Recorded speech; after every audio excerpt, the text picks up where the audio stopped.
ଯଥାର୍ଥତା ବହିର କଣ ଅଛି ନ ଅଛି ସେଟା ନିଜେ ଲେଖକ ଜାଣିଥିବେ। ବର୍ତ୍ତମାନ ବିଜୁ ଜନତା ଦଳ ସରକାରରୁ ଗଲା ପରେ ନବୀନ ପଟ୍ଟନାୟକ କ୍ଷମତାରେ ନାହାନ୍ତି। ଏବେ ତାଙ୍କ ସମ୍ପର୍କରେ ବହିଟି ସେ ଲେଖିଛନ୍ତି। ନବୀନ ବାବୁ ଏହା କରୁଥିଲେ, ନବୀନ ବାବୁ ସେୟା କରୁଥିଲେ, ନବୀନ ବାବୁ ପ୍ରଶାସନକୁ ଆନ୍ତରିକତାର ସହ ନେଉନଥିଲେ, ଗୁରୁତ୍ୱପୂର୍ଣ୍ଣ ବୈଠକ ବେଳେ ତାଙ୍କର ଖାଇବା କଥା ଚିନ୍ତା କରୁଥିଲେ। ଏ ସମସ୍ତ ଜିନିଷ ଅନେକ ପ୍ରସଙ୍ଗ ସେ ଲେଖିଛନ୍ତି। ଯଦିଓ ସେ ପୂର୍ଣ୍ଣାଙ୍ଗ ବହିଟିକୁ ମୁଁ ପଢ଼ି ନାହିଁ। ବହିରେ କ'ଣ ରହିବ ନ ରହିବ ସେଇଟା ତ ଲେଖକର ପ୍ରେରୋଗେଟିଭ୍। ସେ କ'ଣ ଲେଖିବେ, କ'ଣ ତାଙ୍କର ଚିନ୍ତାଧାରା କ'ଣ ଅନୁଭବ କରିଛନ୍ତି।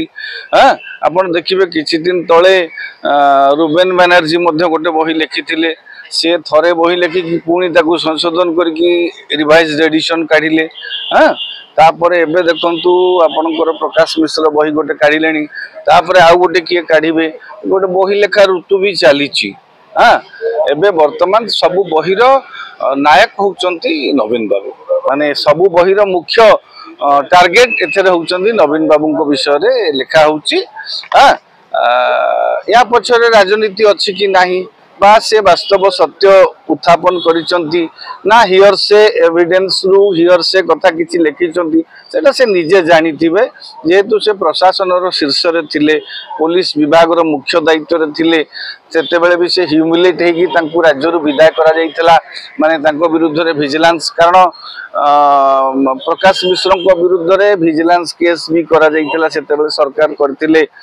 ତେଣୁ ସେ ପୂର୍ବାପର ଦିଗକୁ ଦେଖିଲେ ଏଇ ପୁସ୍ତକଟି ପଛରେ ସତ୍ୟ ବାସ୍ତବତା ଆକ୍ରୋଶ କ'ଣ ରହିଛି ସେଟା ଲେଖକ ନିଜେ ଜାଣିଥିବେ।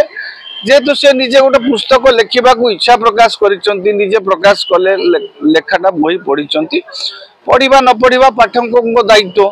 ସେଟା କେତେ ଦୂର ନବୀନ ବାବୁଙ୍କର ଇମେଜକୁ କ୍ଷତିଗ୍ରସ୍ତ କରିବ, କାରଣ ସମ୍ପୂର୍ଣ୍ଣ ଭାବରେ ସେ ତାଙ୍କ ଲେଖାରେ ଗୋଟେ ସାଟାରିକାଲ ଲେଖା ଏଇଟା କରିଛନ୍ତି। ତାଙ୍କର ଗୋଟେ ଲେଖା ରାଜନୈତିକ ଦିଗରୁ ଭିନ୍ନ ଥିଲା, କାହାର ରୁବେନ ବାନାର୍ଜୀଙ୍କର। ୟାଙ୍କର ଲେଖାଟା ଥିଲା ରହିଛି ଯୋଉ ସାଟାରିକାଲ, ଗୋଟେ କମେଡି ପ୍ୟାଟର୍ନରେ ଲେଖା ହେଇଛି, ମାନେ ତାଚ୍ଛଲ୍ୟ କରିବା ଭଳି ଲେଖାଯାଇଛି। ତେଣୁ ଏଇ ଯୋଉ ଦୁଇଟି ବହି ବର୍ତ୍ତମାନ ତ ମାର୍କେଟରେ ଅଛି, ପାଠକ ପଢ଼ିବେ। ତେଣୁ ଏଇଟା ନିହାତି ଭାବରେ ମୁଖ୍ୟ ସରବ୍ୟ ନବୀନ ବାବୁ। ନବୀନ ବାବୁଙ୍କୁ ଏଥିରେ ଟାର୍ଗେଟ କରାଯାଇଛି ପରୋକ୍ଷରେ କାହିଁ ସିଧାସଳଖ ଭାବରେ। ନାମ ଉଲ୍ଲେଖ ନ କଲେ ମଧ୍ୟ ପ୍ରକାଶ ବାବୁ କେତେକ କ୍ଷେତ୍ରରେ ସେ ତାକୁ ସିଧାସଳଖ ଭାବରେ ନବୀନ ବାବୁଙ୍କ ଉଦ୍ଦେଶ୍ୟରେ ଲେଖିଛନ୍ତି। ତେଣୁ ଏଇଟା କେତେ ଦୂର ଗ୍ରହଣୀୟ ହବ ନ ହବ, ଲୋକ ତାକୁ କେତେ ଗ୍ରହଣ କରିବେ, ବିଜୁ ନବୀନ ବାବୁଙ୍କୁ ଭଲ ପାଉଥିବା ଲୋକମାନେ ଏ ଲେଖାଟାକୁ କେତେ ଦୂର ଗ୍ରହଣ କରିବେ ସେଟା ଭିନ୍ନ କଥା। କିନ୍ତୁ ବହିରେ କ'ଣ ରହିବ ଟୋଟାଲି ସେଇଟା ଡିସ୍କ୍ରିପସନ୍ ଅଫ୍ ଦ ରାଇଟର। ସେ ଲେଖିଛନ୍ତି, ତାଙ୍କ ମନ କଥା ଲେଖିଛନ୍ତି, ତାଙ୍କର ଆକ୍ରୋଶ ବି ଥାଇପାରେ ସେଥିରେ। ତାଙ୍କର କିଛି ଗୋଟେ ବହିରେ କାହାଣୀ ଲେଖିବା ପାଇଁ ଅନେକ ଲେଖକ କହନ୍ତି କଥାରେ ଯଦି ମସଲା ଯୋଡ଼ା ନଯାଏ ତେବେ ଲେଖାଟା ବି ଗ୍ରହଣୀୟ ହୁଏନି। ମସଲା ବି ଯୋଡ଼ି ଥାଇପାରନ୍ତି।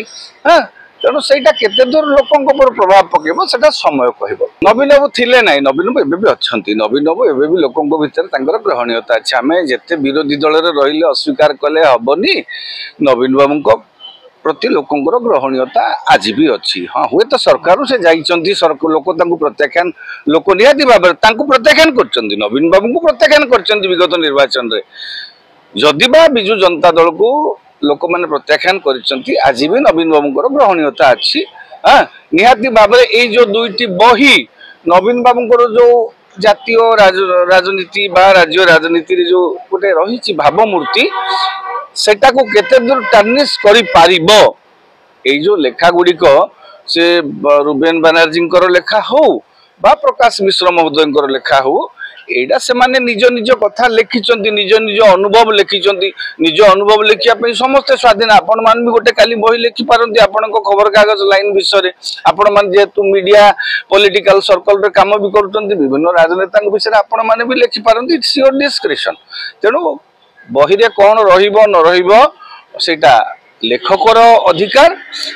ଗ୍ରହଣ ନ କରିବେ ସେଇ ଯୋଉ ଲେଖାକୁ, ନବୀନ ବାବୁଙ୍କର ଯୋଉ ଭାବମୂର୍ତ୍ତିର ଗୋଟେ ବଡ଼ ଧରଣର ବଡ଼ ଭାବମୂର୍ତ୍ତି ଅଛି।